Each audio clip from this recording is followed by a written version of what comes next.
BFM Business, BFM Crypto, la chronique. Avec Aude Kersulek en direct du siège d'Euronext. Aude, comment s'est passé le week-end pour les crypto-monnaies ?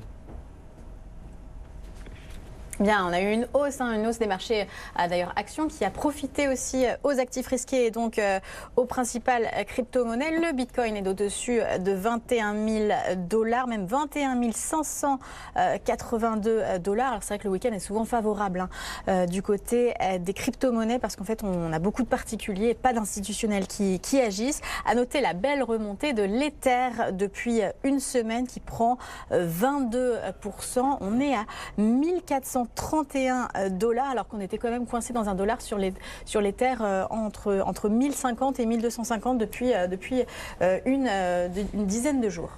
Côté régulation, Aude, la Russie a légiféré sur une interdiction des paiements en crypto.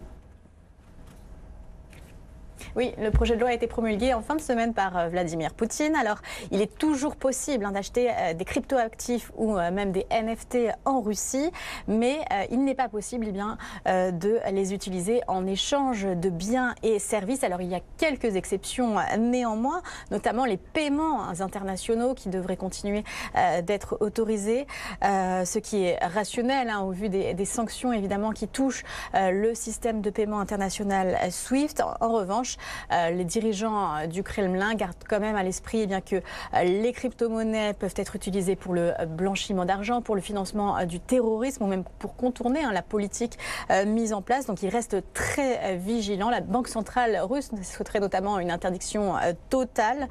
Mais pour l'instant, le ministère des Finances résiste. Alors la Russie a par ailleurs aussi un projet de rouble numérique à mettre en place dans les prochains mois. Merci beaucoup Aude, on se retrouve tout à l'heure juste après 8h. On verra comment s'oriente cette première séance de la semaine à la Bourse de Paris.